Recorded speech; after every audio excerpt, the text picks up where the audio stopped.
सो आज का हमारा जो लेक्चर है वो है ब्लड पे। ब्लड जो है ये क्लास 10th वालों का पार्ट जो है उनके सिलेबस में भी है, क्लास 11th वालों के सिलेबस में भी है और 12th वालों को इसके बारे में नॉलेज तो होनी ही चाहिए।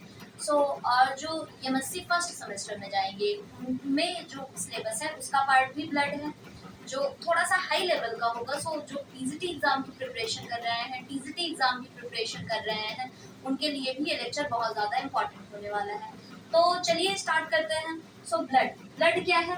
ब्लड, पहली बात तो ये एक चीज ये है कि ब्लड एक टाइप का कनेक्टिव टिश्यू है। क्या है? कनेक्टिव टिश्यू है।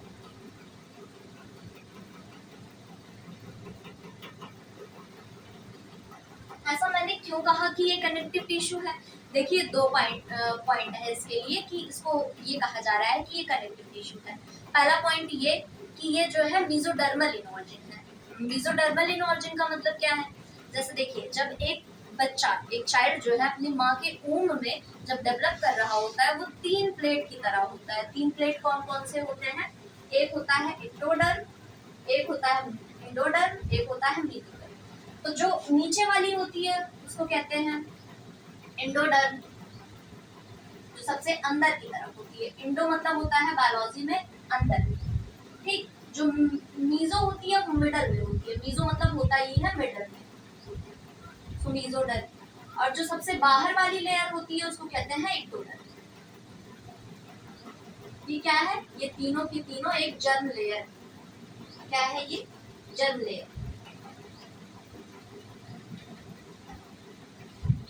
तो जो कनेक्टिव टिश्यू बना है वो किससे बना है? वो मेसोडर्म से बना है। अगर कोई भी पर्सन आपसे पूछे कि जो कनेक्टिव टिश्यू है वो कौन से जर्म लेयर से बना है, तो आप बताएंगे कि जो कनेक्टिव टिश्यू है वो मेसोडर्मल इनऑर्जिन है। कैसे कहा मैंने मेसोडर्मल इनऑर्जिन? तो आप बताएंगे कि जब एक बच्चा अपने माँ के ऊम में डेवलप कर रहा होता है तो वो 3 ऐसे प्लेट की तरह बना होता है स्टार्टिंग में। वो तीनों प्लेट कौन कौन सी होती है? एक्टोडर्म, मेसोडर्म और एंडोडर्म। जो सबसे अंदर वाली लेयर होती है उसको कहते हैं एंडोडर्म, जो मिडल में होती है उसको कहते हैं मेसोडर्म, जो एकदम ऊपर की तरफ होती है उसको कहते हैं एक्टोडर्म। तो मेसोडर्म से जो ऑरिजिनेट है वो कौन सा है? Connective tissue. तो कनेक्टिव टिश्यू के बारे में ये कहा जाता है कि जो भी कनेक्टिव टिश्यू होते हैं वो मेसोडर्मल इनऑर्जिन है। तो ब्लड कैसा है? ये मेसोडर्मल इनऑर्जिन है, इसलिए इसको कहा जाता है कि ये क्या है? Connective tissue.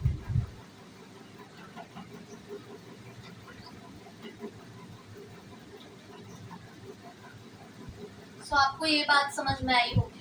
दूसरा, इसलिए भी कनेक्टिव टिश्यू कहा जाता है क्योंकि कनेक्टिव का मतलब ही है किसी चीज को कनेक्ट करना। जैसे मतलब मान लीजिए आप किसी चीज को कनेक्ट कर रहे हैं तो ये टिश्यू है, तो टिश्यू कनेक्ट कर रहा है तो इसलिए कनेक्टिव टिश्यू कहा जाता है। क्यों कनेक्टिव टिश्यू कह रहे हैं? क्या कनेक्ट करता है? ये आपके बॉडी सिस्टम को, जो बॉडी में बहुत सारे सिस्टम चल रहे होते हैं उसको कनेक्ट करने का काम करता है। जैसे क्या सिस्टम कनेक्ट करता है? जैसे मान लीजिए आप सांस लेते हैं तो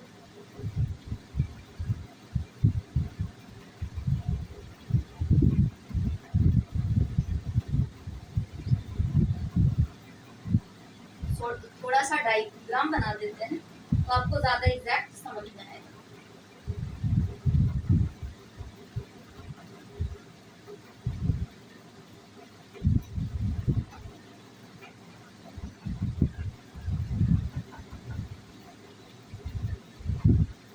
ये मैंने क्या बनाया है? ये मैंने रेस्पिरेटरी सिस्टम बनाया है।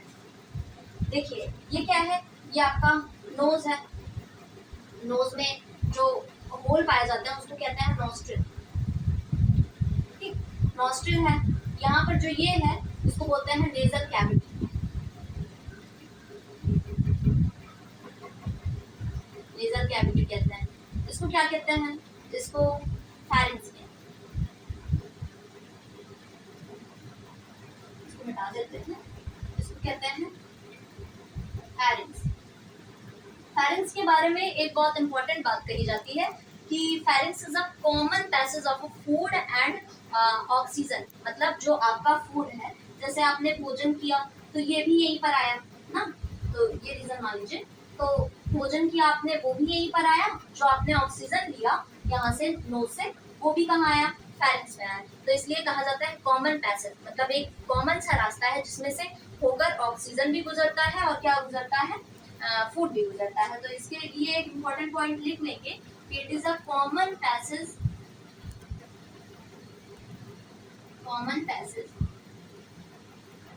फॉर फूड एंड ऑक्सीजन, ये इसका मतलब है।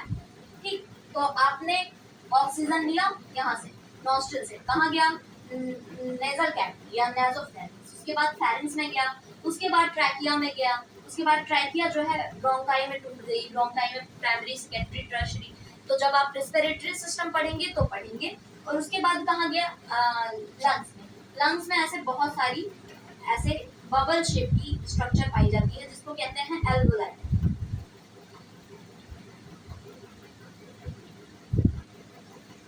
तो एल्वोलाई में क्या जाता है, ऑक्सीजन यहाँ से गया कहाँ पहुंचा, यहाँ पर। अब इसको कौन ले लेता है, यहाँ पर बहुत सारी ब्लड कैपिलरीज पाई जाती हैं, वही क्या करती है, इस ऑक्सीजन को ले लेती है। अब इस ऑक्सीजन को ये ली, तो ये नहीं कि ब्लड ने ले लिया तो वो अपने तक ही रखेगा। अब ऐसा तो है नहीं, जितने भी ऑक्सीजन है सारे के सारे हमारे ब्लड में फ्लो कर रहे होते हैं। हमारे हर सेल को, हमारी बॉडी में जितना भी सेल है, सेल क्या है, स्ट्रक्चरल यूनिट ऑफ लाइफ ना, structural and functional unit of life. तो जो सेल है, जितने भी सेल्स हैं, जितने भी ऑर्गन्स हैं, मीन्स उन सभी को क्या जरूरत होती है, ऑक्सीजन की। तो जो ब्लड है जहां जहां पर जाएगा उसको ऑक्सीजन देगा। तो इसलिए ये क्या कर रहा है, आपकी बॉडी में कनेक्ट करने का काम कर रहा है ना, इसको कनेक्ट कर रहा है, ऑक्सीजन को एक प्लेस से लिया दूसरे प्लेस तक पहुंचाया, तो ये कनेक्टिव टिश्यू का काम कर रहा है। तो इसको इसलिए कहा गया है कनेक्टिव टिश्यू। फिर से रिकैप कर देते हैं, क्यों इसको कनेक्टिव टिश्यू कहा गया, क्योंकि कनेक्टिव टिश्यू उसको कहेंगे जो मेसोडर्मल इनर्जी होते हैं। और दूसरा बात ये है कि आपकी बॉडी सिस्टम, ऑर्गन सिस्टम को कनेक्ट करने का काम कर रहा है। तो ब्लड में कहाँ से, यहाँ से पूरा रेस्पिरेटरी सिस्टम से ऑक्सीजन आया, उसने ऑक्सीजन लिया, फिर उसको डिफरेंट ऑर्गन तक पहुंचाया। और आप जब देखेंगे जितने भी हार्मोन्स होते हैं सारे के सारे ब्लड के थ्रू ही एक प्लेस से दूसरे प्लेस तक जाते हैं। जितने भी आपके ग्लूकोज होते हैं वो भी एक प्लेस से दूसरे प्लेस तक किसके थ्रू जाते हैं, ब्लड के थ्रू जाते हैं। तो ये कनेक्ट करने का काम कर रहा है, इसलिए कहते हैं ब्लड को कि ये कनेक्टिव टिश्यू है। ठीक, इसको इरेज करते हैं। तो पहला पॉइंट हम ब्लड के बारे में क्या पढ़े कि blood is a type of connective tissue. दूसरा इसका पीएच देखते हैं। इसका जो पीएच होता है वो कितना होता है, 7.3 से 7.5। मतलब कि ये जो होता है ब्लड वो स्लाइटली बेसिक इन नेचर होता है। बेसिक इन नेचर, ऐसा मैंने क्यों कहा स्लाइटली बेसिक इन नेचर, कैसे मैंने पता पाया कि ये बेसिक नेचर है। देखिए, अगर किसी भी चीज का आपको पता चल जाए कि पीएच कितना है, तो आप जान जाएंगे कि वो एसिडिक इन नेचर है कि बेसिक इन नेचर है कि न्यूट्रल। जैसे ये 7 है, ये 7, और इधर मान लीजिए इसके पीछे 8, 9, 10, 11, 12, और इसके पहले मान लीजिए 1, 2, 3, 4, 5, 6, आपने इतना लिखा ना। तो ये जो 7, अगर मान लीजिए किसी भी चीज का पीएच जो है वो 7 है, तो 7 होने का मतलब वो चीज कैसा होगा, न्यूट्रल होगा, नाइदर एसिडिक नॉर बेसिक। और अगर 7 से कम है, मतलब 1 पे है, 2 पे है, 3 पे है, 4 पे है, 5 पे है, 6 पे है, कुछ भी, तो उसको माना जाएगा कि वो कैसा होगा, एसिडिक इन नेचर होगा। और अगर 7 से ज्यादा है तो वो माना जाएगा कि बेसिक इन नेचर। ये केमिस्ट्री में पढ़ा जाता है। तो कैसे निकालते हैं, अगर किसी भी चीज का आपको पीएच पता है, अगर वो 7 पे, उसका पीएच आपको 7 गिवन है, तो मान लीजिएगा कि वो कंपोनेंट कैसा होता है, न्यूट्रल इन नेचर। लेकिन अगर 7 से कम है, 6 है या 6.5 है, ऐसा कुछ है, तो मान लीजिएगा कि वो कैसा होता है, एसिडिक इन नेचर होता है। और अगर 7 से ज्यादा है तो वो कैसा होगा, बेसिक इन नेचर होगा। जैसे आपको एग्जांपल पे बात करते हैं, लेमन आप सब जानते होंगे। लेमन क्या है, नींबू। तो जो नींबू का पीएच होता है वो क्या होता है, 2.3 या फिर कहा जाता है 2। तो अगर आपको दिया है, अब लेमन का पीएच दिया गया है 2.3, अब बताइए ये एसिडिक इन नेचर होगा कि न्यूट्रल होगा कि बेसिक इन नेचर होगा। अब तुरंत आप पता जाएंगे कि 7 से कम है मतलब 2 पे है, तो 2 का मतलब ये एसिडिक इन नेचर है। और अगर मान लीजिए आपको कोई भी कंपाउंड दिया गया है, उसका पीएच मान लीजिए दिया गया है 8.4 दिया गया है, मान लीजिए कोई भी कंपोनेंट, तो 8.4 दिया गया है और आपको पता करने के लिए कहा जा रहा है अब बताइए ये एसिडिक नेचर है कि बेसिक। तो जान जाएंगे 7 से ज्यादा है, इसका मतलब ये बेसिक नेचर है। तो इसलिए 7 से थोड़ा सा ज्यादा है ना, 7.3 to 7.5, इसलिए मैंने ऐसा कहा कि ब्लड जो है वो कैसा है, स्लाइटली बेसिक इन नेचर। इसको नोट कीजिए, आपने नोट कर लिया होगा। अब इसको मैं इरेज कर देती हूँ।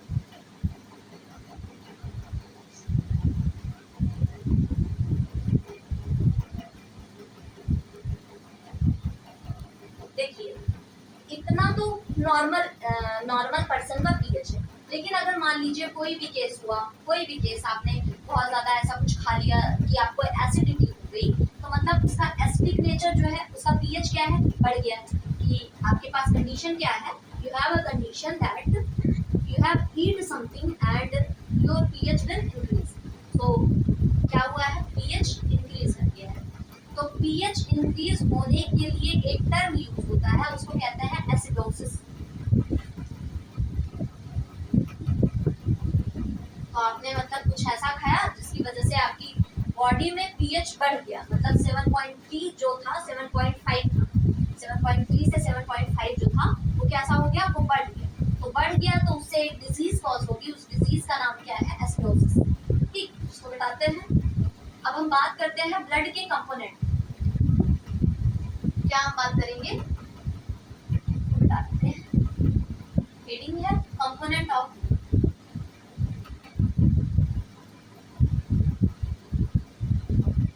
मतलब ब्लड में क्या क्या चीजें प्रेजेंट होती हैं इसके बारे में बात करेंगे। तो ब्लड में जो होता है वो 2 चीजें प्रेजेंट होती है, एक होता है प्लाज्मा। प्लाज्मा क्या है, ये लिक्विड पार्ट है। दूसरा होता है सेल। तो ब्लड में 2 चीज क्या क्या है, एक होता है प्लाज्मा, एक होता है सेल। इनका परसेंटेज लिखना है। जो प्लाज्मा का परसेंटेज होता है वो कितना होता है, 55%, और जो सेल का परसेंटेज होता है वो कितना होता है, 45।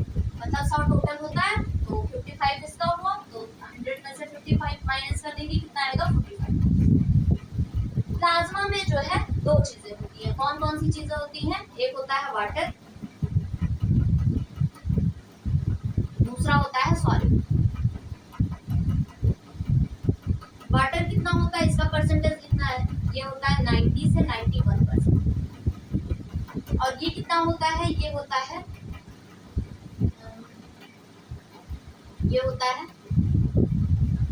9 से 10%। ठीक, क्या कहा, प्लाज्मा के 2 पार्ट होते हैं, कौन कौन सा, वाटर होता है, सॉलिड होता है। वाटर कितना होता है, 90 से 91%, मतलब सबसे ज्यादा आपकी बॉडी में जो अमाउंट होता है प्लाज्मा में, वो सबसे ज्यादा किसका होता है, वाटर का। उसके बाद जो सॉलिड होता है वो कितना होता है, 9 से 10%। तो इसको मैं ऊपर लिख दे रही हूँ क्योंकि मुझे यहाँ कुछ लिखना है।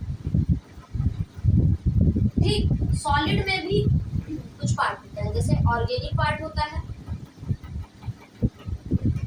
फिर इनऑर्गेनिक पार्ट होता है, और कुछ अदर न्यूट्रिएंट्स होते हैं।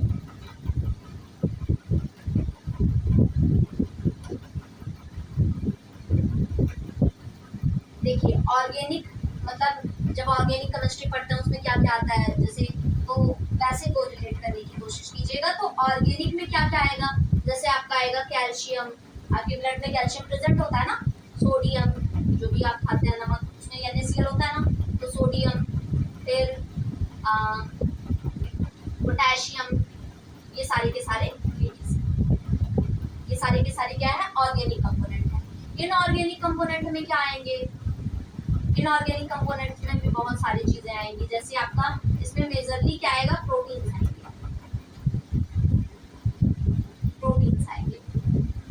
प्रोटीन्स में आपको 3 प्रोटीन पढ़ने हैं, कौन कौन सा? एल्बुमिन, ग्लोबुलिन और फाइब्रिनोजन। अभी सारी चीजें नोट करते जाइए, इनके बारे में सब बताएंगे डिटेल। और अदर न्यूट्रिएंट्स में क्या आएंगे, जैसे आपके ब्लड में क्या फ्लो कर रहा होता है, हार्मोन, एंजाइम्स, और कार्बन मोनोऑक्साइड, कार्बन डाइऑक्साइड ना। तो ये सारी चीजें क्या आ जाएंगी अदर न्यूट्रिएंट्स। सेल्स में क्या आएंगे? सेल्स में 3 पार्ट्स होते हैं, कौन कौन सा? अच्छा पहले इसको नोट कीजिए, उसके बाद अच्छे से लिखते हैं। क्या है कि ब्लड का जो कंपोनेंट है वो क्या है कि प्लाज्मा होते हैं और सेल्स होता है। प्लाज्मा कितने परसेंट होते हैं? 55%। और सेल कितना परसेंट होता है? 45%। प्लाज्मा में 2 चीजें होती हैं, कौन कौन सा? वाटर और सॉलिड। जो वाटर का परसेंट होता है वो 90 से 91% होता है, जो सॉलिड होता है वो 19 से 10% होता है। सॉलिड में भी 3 चीजें आती हैं, कौन कौन सा? एक ऑर्गेनिक, और एक होता है इनऑर्गेनिक कंपोनेंट, तीसरा होता है अदर न्यूट्रिएंट्स। तो ऑर्गेनिक कंपोनेंट में क्या आएंगे? कैल्शियम आपकी उसमें ब्लड में प्रेजेंट होता है, सोडियम प्रेजेंट होता है, पोटेशियम प्रेजेंट होता है, ठीक। और इसमें इनऑर्गेनिक में मेनली हमने बात की है सिर्फ प्रोटीन्स की। प्रोटीन्स में 3 प्रोटीन्स याद किए हैं, एल्बुमिन, ग्लोबुलिन और फाइब्रिनोजन। अदर न्यूट्रिएंट्स में क्या बात की है? आपके ब्लड में हार्मोन फ्लो कर रहा होता है, enzyme, carbon monoxide, carbon dioxide. तो ये सारे के सारे क्या है? Other nutrients. तो इसको नोट कीजिए फटाफट से। आपने नोट कर लिया होगा। अब हम बात करते हैं सेल्स, इसको इरेज कर देते हैं, सेल्स की बात करते हैं।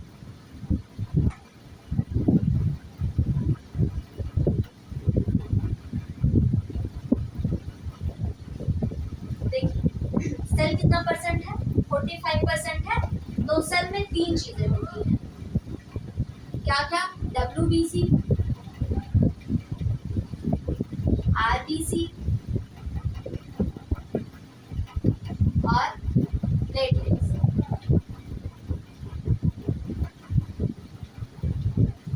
देखो WBC को ल्यूकोसाइट्स भी कहते हैं,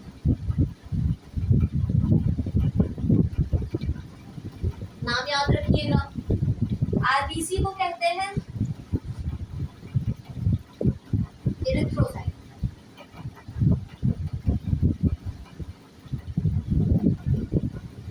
प्लेटलेट्स को कहते हैं थ्रोम्बोसाइट। नाम थोड़ा सा अजीब है ना, इसका थ्रम्बस ही बनाता है, थ्रम्बस मतलब क्लॉटिंग में मदद करता है, बताएंगे। तो WBC का नाम क्या है? ल्यूकोसाइट्स। RBC का नाम क्या है? इरिथ्रोसाइट्स। और प्लेटलेट्स का नाम क्या है? थ्रोम्बोसाइट्स। तो अभी RBC WBC के भी पार्ट्स हैं, इसको ऊपर लिख देते हैं ल्यूकोसाइट्स, इसका नाम। WBC के भी 2 पार्ट हैं, कौन कौन सा? एक तो होता है ग्रैनुलोसाइट,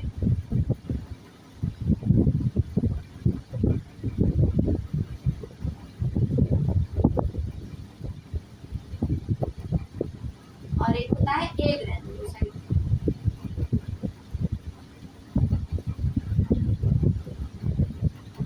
ठीक, ये है ग्रैनुलोसाइट, ये होता है ए ग्रैनुलोसाइट।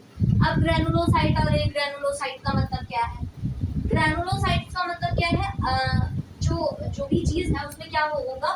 ग्रैन्यूल्स प्रेजेंट होंगे। ग्रैन्यूल्स मतलब समथिंग लाइक, ऐसे मान लो कुछ बीड्स लाइक होते हैं, तो जिसमें प्रेजेंट होगा उसको मानेंगे ग्रैनुलोसाइट, जिसमें नहीं प्रेजेंट होगा ये मतलब अपसेंट। जिसमें ग्रैन्यूल्स अपसेंट होंगे वो क्या होगा? ए ग्रैनुलोसाइट। अब ग्रैनुलोसाइट के भी फर्दर टाइप्स होते हैं, कौन कौन सा? 3 टाइप्स होता है, ईसनोफिल्स, बेसोफिल्स और एक होता है न्यूट्रोफिल्स।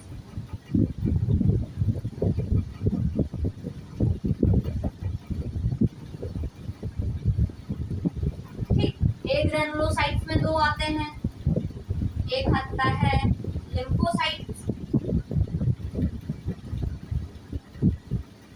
और एक आता है मोनोसाइट्स।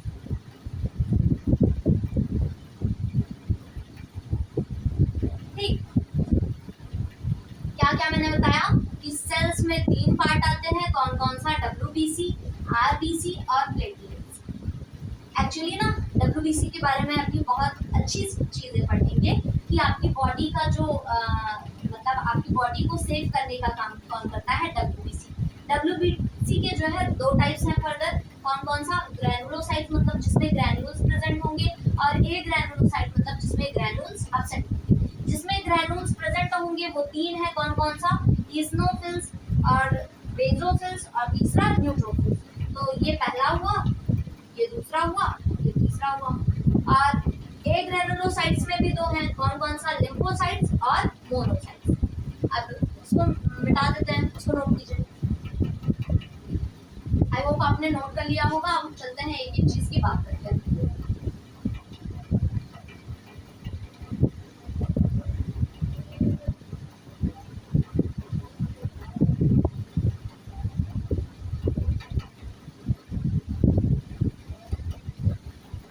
अभी आपने देखा कि हमने बात किया था इसमें प्लाज्मा का, है ना, प्लाज्मा की बात की थी। प्लाज्मा में वाटर था और सॉलिड था। सॉलिड में एक चीज मैंने बताई थी, इनऑर्गेनिक कंपोनेंट्स के बारे में बताया था। उसमें मैंने, याद कीजिए कि सॉलिड में मैंने इनऑर्गेनिक, ऑर्गेनिक और अदर न्यूट्रिएंट्स के बारे में अभी बताया जस्ट। तो इनऑर्गेनिक में मैंने बताया आपको प्रोटीन्स के बारे में, है ना। प्रोटीन्स में मैंने आपको 3 प्रोटीन्स कराए, कौन कौन सा, एल्ब्यूमिन,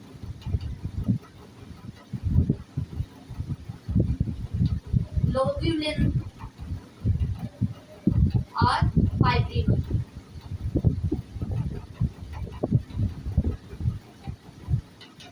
एल्ब्यूमिन का जो काम होता है, पहले ये देखिए, ये बनता कहाँ है, ये बनता है आपके लीवर में, ये भी कहाँ बनता है, लीवर में। आप लोग को ना पता होना चाहिए कि लीवर है कहाँ। और ये जो है ये एक्चुअली 2 जगह बनता है, लीवर में भी बनता है और लिम्फोसाइट्स में भी बनता है। एक स्पेशल टाइप का लिम्फोसाइट्स होता है, उसमें बनता है। एक्चुअली इसके 3 पार्ट होते हैं, एक अल्फा ग्लोबुलिन, एक बीटा ग्लोबुलिन, एक होता है गामा ग्लोबुलिन। तो जो अल्फा बीटा होता है ना वो लीवर में ही बनता है, और जो गामा ग्लोबुलिन होता है वो लिम्फोसाइट्स में बनता है। एक स्पेशल टाइप का लिम्फोसाइट्स होता है, जो आपको जानने की जरूरत है। एल्ब्यूमिन का जो फंक्शन होता है, वो फंक्शन क्या होता है इसका, ऑस्मोटिक बैलेंस मेंटेन करना।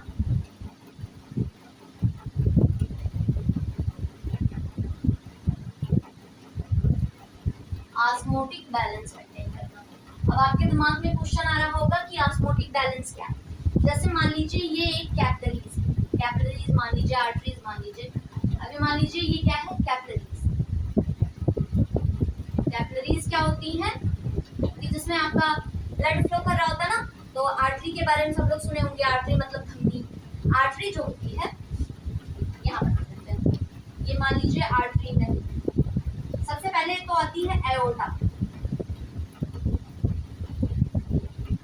जिसको हिंदी में कहते हैं महाधमनी। सबसे बड़ी धमनी जो है, सबसे लार्ज आर्टरी, यही एओर्टा को ही मानी जाती है। एओर्टा मान लीजिए थोड़ी सी पतली हुई, जब थोड़ी सी पतली तो इसको हम बोलने लगते हैं आर्टरी। इसको क्या बोलेंगे अब, आर्टरी। ठीक, आर्टरी। और जब पतली हुई तो इसको क्या देते हैं, आर्टीरियोल।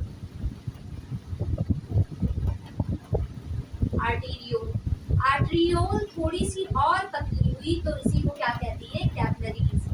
ठीक, तो क्या मैंने बताया कि जब हार्ट से जब निकलती है एक बड़ी सी, उसका नाम क्या है, एओर्टा। एओर्टा क्या है, लार्जेस्ट आर्टरी है आपकी बॉडी की। जब एओर्टा थोड़ी सी पतली हुई, थोड़ी सी, तो उसको हम कहने लगे आर्टरी। आर्टरी थोड़ी सी और थिन हुई तो उसको हम कहने लगे आर्टीरियोल। आर्टीरियोल थोड़ी सी और पतली हुई तो उसको कहने लगे कैपिलरीज। अब आपके दिमाग में ये सीक्वेंस होना चाहिए कि पहले आई है आर्टरी, आयोटा, फिर आर्टरी, फिर आर्टीरियोल, फिर आई है कैपिलरीज। ठीक, इसको मिटा देते हैं।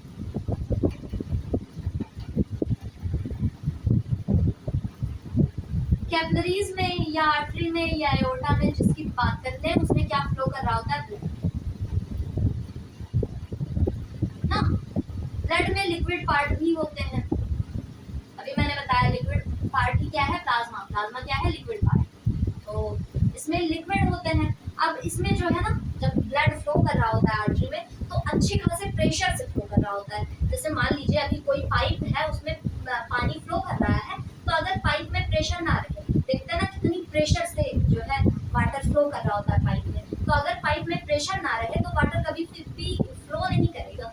वैसे ही अगर कैपिलरीज में जो है प्रेशर ना रहे, तो ये ब्लड कभी भी कैपिलरीज में से फ्लो नहीं कर पाएंगे। तो कैपिलरीज में क्या होता है, अच्छा खासा प्रेशर होता है। तो जब प्रेशर है कोई चीज का, तो ये थोड़ी सी परमिएबल होती है, थोड़ी सी परमिएबल होती है। एक्चुअली ये बनी होती है एक टिश्यू, एंडोथेलियम की बनी होती है। एंडोथेलियम ऐसे स्क्वामस होते हैं। किसकी बनी होती है, एंडोथेलियम।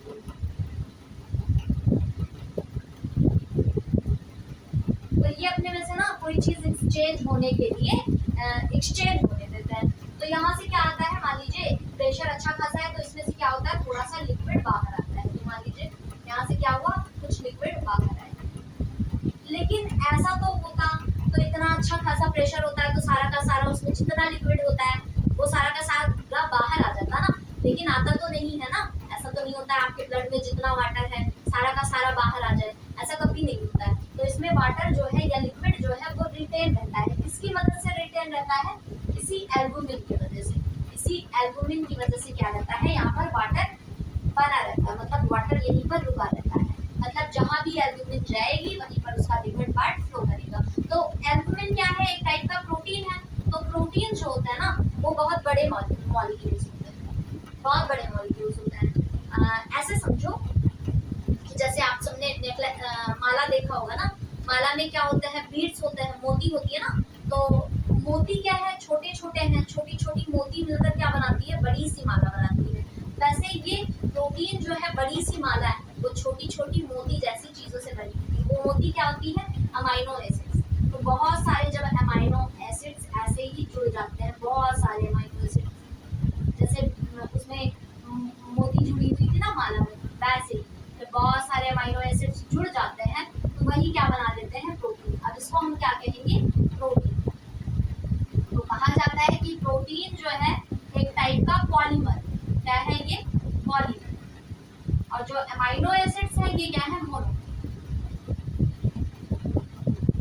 तो आप देख रहे हो इतनी सारी अमाइनो एसिड्स जुड़ी हैं, तब जाकर प्रोटीन बन रहा है। तो तुम सोच सकते हो कि प्रोटीन कितना बड़ा कंपोनेंट है। तो प्रोटीन तो इसमें से बाहर आ नहीं पाएगा, इतना ज्यादा तो नहीं होता ना कि प्रोटीन आ जाए। अगर प्रोटीन आ जाता तो ब्लड भी जितना है वो भी अच्छे से चला आता, ऐसा नहीं होता है। प्रोटीन के मॉलिक्यूल्स लार्ज होता है, तो इसमें से लार्ज मॉलिक्यूल्स बाहर नहीं आ पाते हैं, थोड़े छोटे मॉलिक्यूल ही आ पाते हैं। तो वाटर जो है इजिली आ जाता है। तो सारा वाटर ना आए इसके लिए आपकी बॉडी में एक प्रोटीन्स होता है, उस प्रोटीन्स को क्या कहते हैं, एल्बुमिन। तो इसलिए कहते हैं कि एल्बुमिन आपकी बॉडी का जो ऑस्मोटिक बैलेंस है उसको मेंटेन करके रखता है। अब फाइब्रिनोजन का काम क्या है, इसका काम जो होता है हम बाद में देखेंगे। अभी जान लीजिए फाइब्रिनोजन का काम क्या है।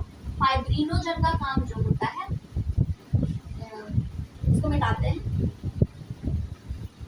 ये फाइब्रिनोजन।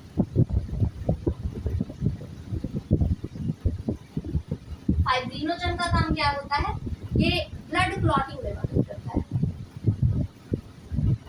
अब बच्चों के दिमाग में आ रहा होगा कि ब्लड क्लॉटिंग है ना। ब्लड क्लॉटिंग कुछ नहीं, जो आप कहते नहीं है थक्का बनना, रक्त का थक्का बनना या खून का थक्का बनना, वही क्या है, ब्लड क्लॉटिंग। देखता है ना कि जब मान लीजिए आपकी स्किन पे कोई इंजरी हो गई, इंजरी मतलब चोट लग गया आपको, तो चोट लग जाता है तो मान लीजिए ब्लड फ्लो करना स्टार्ट कर देता है ना। जैसे मान लीजिए ये आपकी कोई भी स्किन है, तो ये रप्चर हुई, इसमें क्या लग गया, चोट लग गया, तो यहाँ से क्या आने लगेगा, ब्लड आने लगेगा।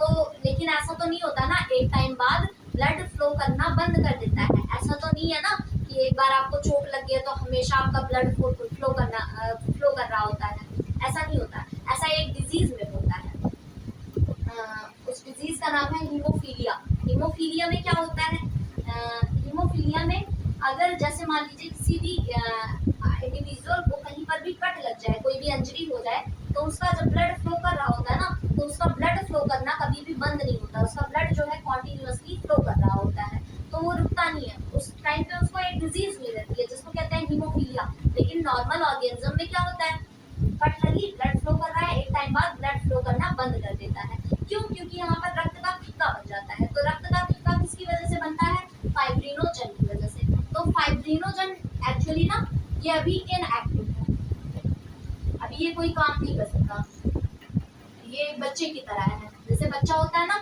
अभी वो स्टार्टिंग में कोई काम नहीं कर रहा होता है, तो जब उसके पेरेंट्स उसको डांटते हैं तब बच्चा काम करता है।